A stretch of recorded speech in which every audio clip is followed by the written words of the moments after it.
ఇవాళ పెద్దలు మురళీమోహన్ గారు నాకంటే ముందు ఇక్కడ పార్లమెంట్ సభ్యులుగా వారి బాధ్యతల్ని వారు ఇక్కడ నిర్వహించినటువంటి సందర్భంలో వారి హయాంలో చేపట్టినటువంటి కొన్ని పనులు వాటిని సందర్శించాలని వాటి ప్రోగ్రెస్ కనుక్కోవాలన్నటువంటి ఉత్సాహం వారు కనపరిచినప్పుడు నేను అదేవిధంగా వారితో పాటుగా నేను మరియు స్థానిక ఎమ్మెల్యే అయినటువంటి ఆదిరెడ్డి వాసు గారు ఇక్కడికి రావడం జరిగింది. మొరంపూడి బ్రిడ్జ్ ఏదైతే ఉందో గత కొన్ని రోజులుగా వివాదాస్పదంగా మారినటువంటి సందర్భంలో, వివాదాస్పదం అని ఎందుకంటున్నానంటే నాకంటే ముందు ఇక్కడ ఉన్నటువంటి మర్గాని భరత్ గారు వారి హయాంలోనే వారు కొట్లాడి నితిన్ గడ్కరీ గారితో నేను ఈ మొరంపూడి బ్రిడ్జ్ శాంక్షన్ చేయించాను అని చెప్పి వారు చెప్పడం జరిగింది. కనుక ఒక్కసారి పాత్రికేయ మిత్రులందరికీ కూడా ఇక్కడ ఏదైతే శిలాఫలకం ఉందో దాన్ని చూపించాలని, ఏదైతే ఇక్కడ అభివృద్ధి పనులు ప్రారంభమయ్యాయో అయ్యి మరి గత హయాంలోనే వారికంటే ముందే ప్రారంభమయ్యాయి అనేటువంటి అంశాలని పాత్రికేయుల మాధ్యమంగా ఇక్కడ ఉన్నటువంటి ప్రజలకు కూడా తెలియజేయాలి అనేటువంటి ఆలోచనతోటి ఈ మొరంపూడి బ్రిడ్జ్ని సందర్శించడం జరిగింది. మీరు చూసినట్లయితే ఇక్కడ 2 శిలాఫలకాలు ఉన్నాయి. ఒకదాని మీద 2019వ సంవత్సరంలోనే దీనికి శంకుస్థాపన చేశారు అనేటువంటి అంశం మనకు అర్థమవుతుంది. ఆ తర్వాత 2021లో అనుకుంటాను రెండవ శిలాఫలకం వేసి కమెన్స్మెంట్ ఆఫ్ వర్క్ అంటే పని ప్రారంభం అని చెప్పి వారు అక్కడ శిలాఫలకం వేయడం జరిగింది. అందరూ కూడా నవ్వుతారు, ఎందుకంటే ఎవరు ఎక్కడ కమెన్స్మెంట్ ఆఫ్ వర్క్ అని చెప్పి ఇంతవరకు శిలాఫలకం వేసినటువంటి దాఖలాలు దేశంలోనే లేవు. రాష్ట్రం వదిలేసేయండి, దేశంలోనే లేదు. అంటే ఎక్కడికెక్కడ రాజకీయ లబ్ధి, ప్రజా శ్రేయస్సు కంటే కూడా రాజకీయ లబ్ధి మీద ఎక్కువ దృష్టి పెట్టినటువంటి విధానం మనకి సుస్పష్టంగా దీని మాధ్యమంగా మనకు అర్థమవుతుంది.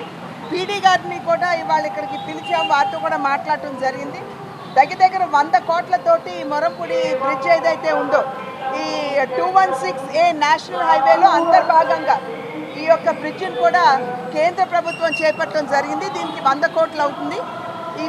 ఈ బ్రిడ్జి యొక్క పనులు ఆగస్టు 15 కల్లా ఈ బ్రిడ్జిని ప్రారంభోత్సవం చేసుకోవచ్చు అని చెప్పి పీడీ మూవ్ అవ్వాలని, రాబోయే కాలంలో 1 నెల పాటు ట్రాఫిక్ డైవర్ట్ చేసి మిగిలిన లేయర్స్ కూడా ఈ సర్వీస్ రోడ్స్లో వేసి దీన్ని పటిష్టం చేస్తామని చెప్పి పీడీ గారు కూడా చెప్పడం జరిగింది. కనుక రేపు ఆగస్టు 15న ఈ బ్రిడ్జ్ ఓపెనింగ్, ఇంకొక నెల 15 రోజుల తర్వాత సర్వీస్ రోడ్స్ కూడా క్లియర్ అయిపోతాయి. ఇక్కడ ఉన్నటువంటి ట్రాఫిక్ సమస్యకి ఇది ఒక మంచి పరిష్కారం. ఇందు మూలంగా మనకు అర్థమయ్యేది ఒక విషయం కూడా ఏమిటంటే కేంద్ర ప్రభుత్వం సైతం దేశాన్ని మనం అభివృద్ధి పథంలో నడిపించాలని పదే నరేంద్ర మోడీ గారు 11వ ఆర్థిక శక్తిగా ఉన్నటువంటి భారతదేశాన్ని 5వ స్థానానికి తీసుకుని రావడం జరిగింది. అదేవిధంగా రాబోయే కాలంలో మేము 3వ స్థానానికి తీసుకెళ్తామని చెప్పి ప్రధాని గారు చెప్పారు. అయితే 3వ అతి గొప్ప ఆర్థిక శక్తిగా భారతదేశాన్ని మనం మలుచుకోవాలంటే మౌలిక వస్తువులు చాలా అవసరం. రోడ్లు కావచ్చు, పోర్ట్లు కావచ్చు, ఎయిర్పోర్ట్లు కావచ్చు, రైల్వేస్ కావచ్చు. కనుక అందులో భాగంగా ఎంత బ్రహ్మాండంగా ఈ కన్స్ట్రక్షన్ జరుగుతుందో ప్రజలందరూ కూడా గమనించాలి. 2014 సంవత్సరానికి ముందు రోజుకి 12 నుండి 13 కిలోమీటర్ల రోడ్ల నిర్మాణం మాత్రమే జరిగితే ఇవాళ 2014 నుండి ఇవాళ వరకు అంటే నరేంద్ర మోడీ గారు ప్రధానిగా, నితిన్ గడ్కరీ గారు రైల్వేస్ అండ్ ట్రాన్స్పోర్ట్ మినిస్టర్గా బాధ్యతలు చేపట్టిన తర్వాత రోజుకి 30 కిలోమీటర్ల రోడ్డు నిర్మాణం జరుగుతుంది. అందులోని ఎంత బ్రహ్మాండంగా రోడ్లు ఉన్నాయో ప్రజలందరూ కూడా గమనిస్తున్నారు. కనుక దేశ శ్రేయస్సు, ప్రజల సంక్షేమానికి ఎన్డీఏ కూటమి కేంద్రంలో కావచ్చు, రాష్ట్రంలో కావచ్చు ఎప్పుడూ కూడా పెద్దపీట వేస్తుందని చెప్పి మీ మాధ్యమంగా ప్రజలందరికీ తెలియజేస్తుంది. కూటమికి అద్భుతమైన విజయాన్ని ఇచ్చిన ప్రజానీకానికి ముందుగా హృదయపూర్వకంగా కృతజ్ఞతలు తెలియజేస్తున్నాను. 3వసారి అధికారంలోకి వచ్చినట్టుగా మోడీ గారికి కూడా ఓట్లు వేసి గెలిపించడం, ముఖ్యంగా మన రాజమండ్రి పార్లమెంటరీ కాన్స్టిట్యూన్సీ చూసుకుంటే మరి ఎంపీ గారిని అలాగే 7 ఎమ్మెల్యేలు కూడా గెలిపించుకునేటువంటి ఎన్డీఏ కూటమి రావడం చాలా గొప్ప విషయం, చాలా ఆనందించవలసిన విషయం.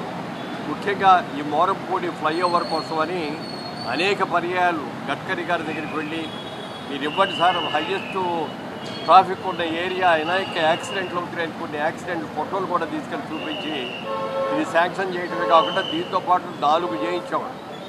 ఇవన్నీ కూడా వర్క్ కమెంట్స్ అయినాయి. ఇందాక చెప్పినట్టుగా ఆగస్టు 15 నాటికి పూర్తి చేస్తామని చెప్పారు వాళ్ళు. ఆగస్టు 15కి ఓపెనింగ్ చేసే అవకాశం కూడా ఉంటుంది.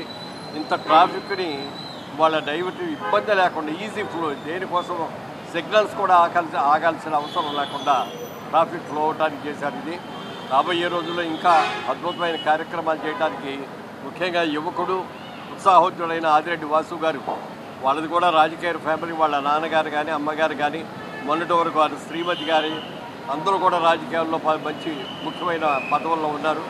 ఈ రోజున వాసు గారు ఈ 5 సంవత్సరాలు ఆయన ఉన్నా లేకపోయినా, ఆవిడ గారు వచ్చినా లేకపోయినా ప్రతిరోజు కూడా అందరికీ అందుబాటులో ఉండటం ఒక ఎత్తు అయితే, అన్నా క్యాంటీన్స్ మూసేస్తే అన్నా క్యాంటీన్స్లు మళ్ళీ వాళ్ళ సొంత ఖర్చులతో రివైవ్ చేయడం కూడా ఆవిడ చేశారు. ముఖ్యంగా ఈ బ్రిడ్జి, ఈ రోడ్డు రావడం కోసం కృషి చేశాం. వాళ్ళ రోజున దీన్ని చూస్తే చాలా ఆనందంగా ఉంది. డెఫినెట్గా మరి ఎంపీ గారు ఎమ్మెల్యే గారు కూడా పిలిస్తే ఓపెనింగ్ సెలబ్రిటీ కూడా రావాలనుకుంటాను.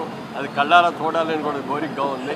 తప్పకుండా అది ఈ సంవత్సరం ఆగస్టు 15 నాటికి అవ్వాలని కోరుకుంటున్నాను. Thank you. మాజీ ఎంపీ భరత్రాము తానే చేశాను, ఆయన గుడ్డు మీద చేసుకొని చెప్పను మాట. ఎందుకంటే నేను ఊరికే ఆఫీసర్గా ఊరికే ప్రెస్ మీట్లో పెట్టి చెప్పడం లేదు, నాకు అలవాట్లేదు. దీనికోసం ఎంత కృషి చేశానో నాకు తెలుసు, రాజమండ్రి ప్రజలకు తెలుసు. ఇక్కడ శంకుస్థాపన చేసింది ఎప్పుడు చేసామో చేసినా తెలుసు. శాంక్షన్ చేసి శంకుస్థాపన చేసినా ఉండదు ఇది. తర్వాత ఓపెనింగ్ చేసినప్పుడు ఓపెనింగ్లో ఎవరెవరు ఉన్నారో వాళ్ళు కలిపి చేస్తారు. ఇది పద్ధతి. అలాగే అక్కడ వర్క్ కమెంట్ చేసాం, ఏదో లైన్ యాక్టివేట్ చేసాం, ఎవరు కూడా ఇట్లా వేసుకోండి శిలాఫలకాలు. ఏదైనా అది వాళ్ళ విజ్ఞతకు వదిలేస్తాను. నేనేమో వాటి గురించి మాట్లాడదలుచుకోలే. చేయించేది నాకు తెలుసు, రాజమండ్రి ప్రజలకు తెలుసు. దీనికోసం ఎన్ని రోజులు కృషి చేస్తే ఈ ఓవర్ బ్రిడ్జి శాంక్షన్ చేయించామో నాకు తెలుసు. అందుకని నేను క్లారిఫై చేస్తాను. ఇంకొకళ్ళు ఎవరు కూడా విమర్శించాలని చెప్పట్లేదు. నేను నిజంగా జరిగిందని విమర్శ కాదండి, శిలాఫలకాలే మీకు సమాధానం. ఈ శిలాఫలకం వేయించి నమస్కారం. గత 5 సంవత్సరాలుగా ఈ మోరంపూడి ఫ్లైఓవర్ అన్నది అనేక సందర్భాల్లో మిమ్మల్ని పదే పదే పిలవడం, ప్రతి అంశాన్ని ఒక ఇనాగ్రేషన్ కింద మీ అందరినీ తీసుకురావడం, నేనే తెచ్చానని చెప్పి మాజీ పార్లమెంట్ సభ్యులు చెప్పిన సందర్భాలు మీరు అందరూ కూడా గుర్తు చేసుకోవాలి. ఈరోజు మురళీమోహన్ గారు ఒక కార్యక్రమం రీత్యా ఇక్కడికి రావడం, గౌరవ ఎంపీ గారిని ఇలాగ ఈ ఫ్లైఓవర్ దగ్గరికి రావాలి, ఆ 2019లో ఆనాడు జరిగిన యాక్సిడెంట్స్ వలన అనేక మంది ప్రాణాలు కోల్పోతూ ఉంటే ఆయన ఇనిషియేట్ చేసి నితిన్ గడ్కరీ గారి దగ్గరికి వెళ్ళి ఈ ఫ్లైఓవర్ని శాంక్షన్ చేసుకొని రావడం జరిగింది. 2019లో ఆనాడు ఉన్న ఎంపీగా మురళీమోహన్ గారు, నితిన్ గడ్కరీ గారు శంకుస్థాపనం చేయడం జరిగింది. దానిదే ఈ శిలా పథకం. తర్వాత కాంట్రాక్టర్స్ జాప్యం వల్ల కానివ్వండి, లేకపోతే అనేకమైన కారణాలు కానివ్వండి, డిలే అవ్వడం అనేది వాస్తవం. డిలే అయిన తర్వాత దాన్ని మనం ఒక ఎంపీగా నెగ్గిన వ్యక్తిగా వైసీపీ పార్టీ నుంచి భరత్రం ఫాలో చేశాడు, అంతే. జస్ట్ ఫాలోఅప్ చేశారు. దాని గురించి అని చెప్పి మళ్ళా దానికోసం ఒక శిలాపథకం వేసుకొని దానికి కమెన్స్మెంట్, ఇందాక ఎంపీ గారు చెప్పినట్లు బహుశా భారతదేశంలో ఎలాంటి శిలాపథకం అయితే ఎవరు చూడం, భవిష్యత్తులో కూడా చూడబోం. మాకు కొన్ని సాంప్రదాయాలు ఉన్నాయి, మేము గౌరవిస్తాం. మీరు నిజంగా కానీ ఏదైనా ఒక అభివృద్ధి కార్యక్రమం చేస్తే దాన్ని మేము చేసేమని చెప్పి ఆ యొక్క క్రెడిట్ని తీసుకునే తత్వం అది కాదు. మీరు నిజంగానే చేస్తే మేము గౌరవిస్తాం.